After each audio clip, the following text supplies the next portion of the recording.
Hi friends, this is Robert Thibodeau, Mayflower Bookshop, mayflowerbookshop.com. I wanted to share a couple things. People have been asking me to do this. I wanted to share a couple things about the election and what's to come.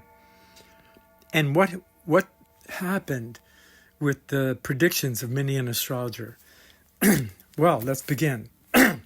I saw, but didn't talk about, I was keeping under my hat, that Neptune and Pluto were transiting, the midpoint of Neptune and Pluto were transiting the 7th house cusp of ex-President Trump, now President, to be Neptune and Pluto transiting, the midpoint of Neptune and Pluto was on the 7th house cusp opposing his natal Mars and ascending sign. 28, 29, 30, Leo. So I thought that the Neptune-Pluto midpoint opposition, the ascending sign, would be a very difficult aspect. And I had missed something very important. I missed something very, very important. And this is what I want to share with you. Whether you like Trump or you don't like Trump, this is very amazing. Because what I missed was that the Neptune and Pluto midpoint opposing Mars. Oh, by the way, if you hear some funny noises, breathing, that's my dog. He wants to go outside, I think. Okay, so the Neptune midpoint, Neptune-Pluto midpoint, opposing his ascending sign Mars, is the finger of God. It's an astrological aspect that's kind of rare and not talked about a lot. It's called the Yod, Y-O-D. Why? Because we love you. O-D. O-D on Y. Why? Why did this happen? Why is this happening?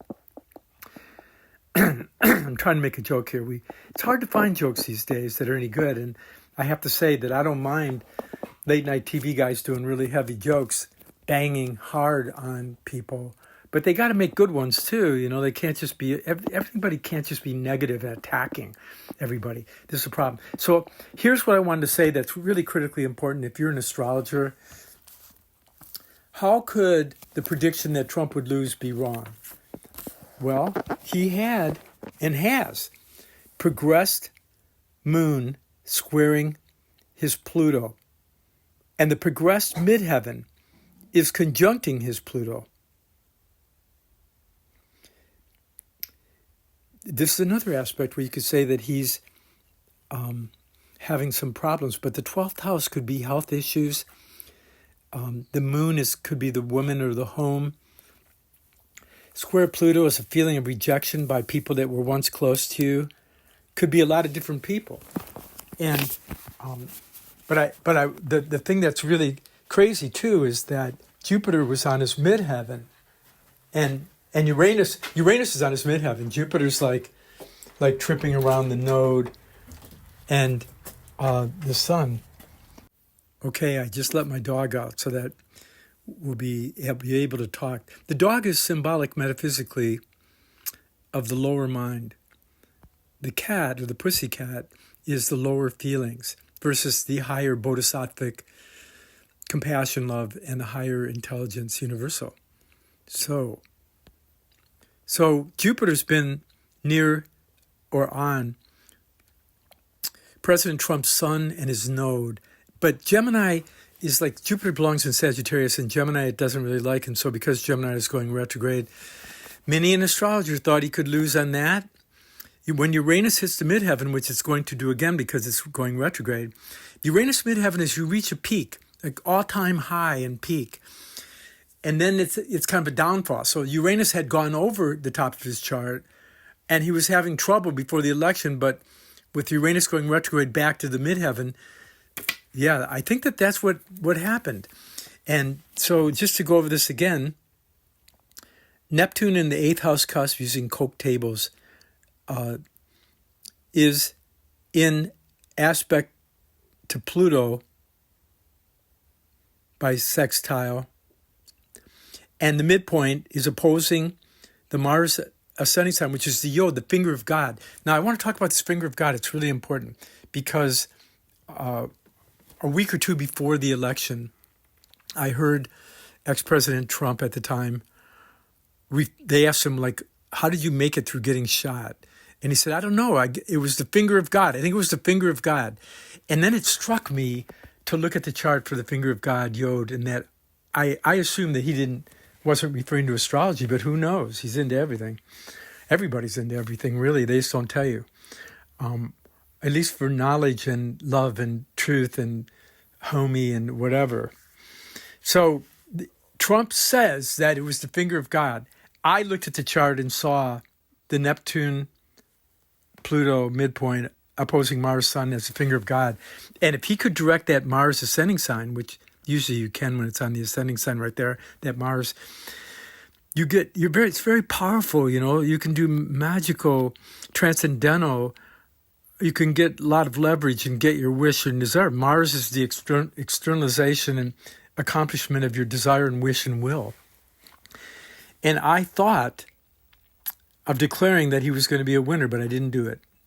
People say I was biased because of somebody else running that is friend, but I don't know. I just think that astrology always works. It's always accurate. It's just the astrologer isn't always accurate. And I think that I misread a little bit here, and I'm sharing with you now, if you want to study his chart and what happened, that's what to look at. And that 8th house Neptune, the Neptune's up at the 8th house and the Pluto's at the cusp of the 6th house, in the 5th. So the Pluto in the 5th is a shadow, troubles with love, completing love, finally getting love that he wants or giving it the way he wants. Is it the shadow or is it purity of motive? Is it women redeemed or hassled and tossed out, troubled? Yeah, Pluto, everybody has a different view of this, But the Neptune-Pluto midpoint with that 29, almost 30 Aquarius, 7th house cusp opposing the Mars, that's the finger of God. That's the midpoint. And that Neptune is the ideal. Is the Pluto the Ahrimanic and the Neptune's the Luciferic forces of false ideals and promises that, slander and fake outs and spiritually, or is it really, spiritual bad turns or something, false promises? Is it the Neptune true spirituality? And the Pluto is the true divine Sophia Mary, Sophia wisdom of the feminine, right? It could be that finger of God thing is a messenger of God, good or bad, that's teaching us a whole bunch of stuff, depending on how you think about it. So, okay, number one, Trump has the finger of God. I think that's what helped him. I think also that Uranus coming back to the midheaven. And Jupiter in Gemini can be difficult. But when Jupiter's on the midheaven, it's a winning formula. In fact, when I first looked at it a couple years ago, I told my friend Ray Merriman that I was predicting Trump would win the next election, and after Biden. And when I changed my mind, not seeing a couple things, he reminded me that I had predicted that, and I said, no, I've got to stick with it. He's going to lose. So it's interesting. I love astrology, and it's a forever learning experience. So Saturn is coming to square his Uranus. Now, when he's got that progressive midheaven hitting his Pluto in the 12th and the progressive moon square to it, it's not all easy for him. It's not going to be all easy. Saturn's going to come and square Uranus coming up. That's tough, too. That's like where obstacles are slowing you up and you want to meet it and get impatient. And but then later it's going to trine his sun. After it's going to trine his sun, and then much later, it will trine his Saturn Venus. I mean, if he can last, he might end up doing a lot of good. I know a lot of people think he's going to do good, but I don't know. I think Osho might be right. Politics is really corrupt, and Blavatsky has some amazing quote that I don't have handy about Wall Street betraying Artemis. What? Yeah. Okay, so Pluto in Aquarius will trine his Neptune in the second house of money. Somebody getting rich. Will that be a remaking of the world or a destruction of the world? And we're living in very difficult times with this month. The progress moon is going to hit his Pluto. It's a very dangerous time.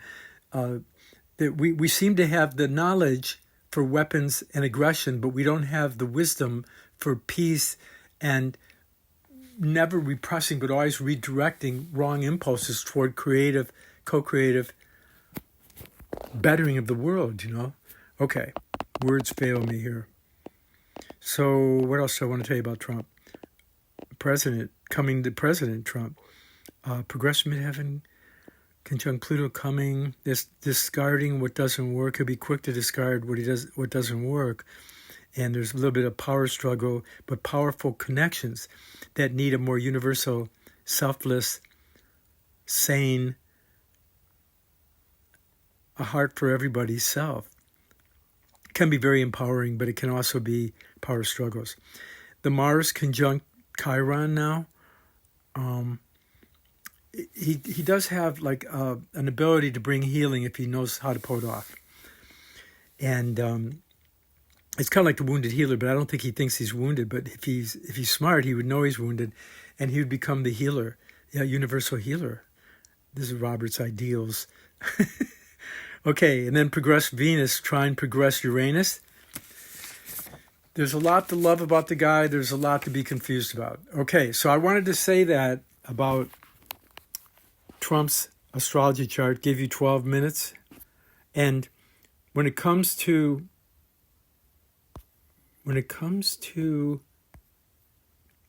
Pluto going into Aquarius, each one of us has Aquarius somewhere. If Aquarius is on your midheaven, it's a big metamorphosis, transformation, ugly but could be very beautiful gardening in a higher level, deeper level, redemptive of your feelings about your job and calling and career.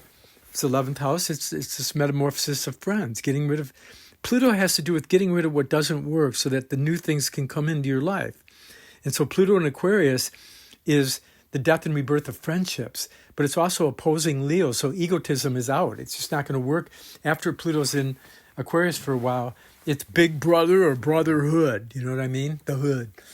And it's either your brothers to what's going on, and you have a great idea of redeeming the dark feminine in the garden and the earth. That's a Pluto's, the underworld, initiation into the underworld. So do you get stoned and high and drunk and unconscious about the collective world planetary initiation is taking place? Or are we developing a bodhisattvic resolve of compassion, divining the divine in each of each other, so that we can, like, even if we're going to argue and debate, and we should have debates, before the elections, we should have debates. What the heck? Have you been listening to Marianne Williamson's latest conversations? They're pretty smart. And yeah, and Kennedy too. I mean, Kennedy, you may not agree with everything, but everybody knows that Whole Foods and Plum Market and the health food market near you is a collective consensus that food is medicine or poison. And so if Kennedy's really going to get rid of toxins in the water and air and in our food and try to protect the children, I've never liked fluoride in the water. I mean, our scientists are bought by corporations who are selling us products. Duh. Everybody kind of knows that. I've always been disappointed that Trump doesn't explain himself better, but then he's done this amazing thing, by the way, by hiring all those people around him that are driving a lot of people crazy. No longer do we only shoot pot shots and criticisms at Mr. Trump, President Trump. No longer do we just critique and sharply put down here. We got a whole bunch of people that you can criticize. And a lot of them are good. A lot of them have points to criticize. It's a complicated thing. Again, I think Osho, read his book, Politics, Priests and Politicians, the Mafia of the Soul. Read Isis Unveiled for Politics and Religion and Science. Isis Unveiled by H.P. Blavatsky. I sell it at Mayflower Bookshop. But you can read it for free at Theosophical University Press online. Yeah. But if you want to be spiritual, read Her Key to Theosophy and The Voice of the Silence, of which on my YouTube channel, I have a lot of talks on the voice of silence and some of these subjects in meditation. I think it really behooves us to meditate and pray that every one of us, every one of the people that Trump loves and likes, and everyone that Biden loves and likes, and everyone that Marianne Williamson and Kennedy love and like, all the politicians, that we pray that the golden spark in their heart will enlighten them to save the day and co-creatively work toward peace and harmony and blessing this earth rather than just greedily profiteering off mineral rights that we should all own, but we don't. Come on. I mean, I don't know what to say about all that, but you can listen to my songs and stuff. I try to politely put it in there. Okay, so are we done with that thing about Mr. Trump and the coming President Trump? It sure is an interesting thing. And I want to do another one in a minute on the Neptune-Saturn world point at 0 Aries, a vortex of gravity-free thinking and feeling, sense-free thinking, and universal love that might be coming our way. Okay, so there are a lot of good aspects in the air, and it's interesting that Trump has 2 years from now the progressed midheaven will conjunct progressed Pluto. So the progressed midheaven on Pluto coming up in the next few weeks and month, it will last about 2 years. This is a struggle for power in transforming the world for better or worse. People say it's not going to get better till it gets worse when people are addicted to drugs and alcohol and wrong use of medications and bad food, and but I think that we can't. That might be a defeatist attitude. It's got to get better before it gets better. So Om. May your thinking, feeling, and willing be transformed by universal good, true, beautiful. May your thinking, feeling, and willing, your physical, emotional, and mental bodies, be transformed by your highest dream and ideal, and your courage to love all things, all God's creatures in creation, and your ability to learn to have a universal mind that comprehends the sacred geometry of the planets as archangels and virtues or non-virtues, depending on how we play it, that there's a freedom within each person to raise themselves up to the highest star of their pure virtue, good, and true self. Okay, so bless your heart. Hope all the negativities die. I'll meet you on the other side, where we're all golden with love and truth. MayflowerBookshop.com, on YouTube, Mayflower Bookshop Robert Thibodeau, and on TikTok, with a bunch of 1-minute Zen-like, sometimes very persuasive excitations and exaltations of truth and love and metaphysical insight. Check it out.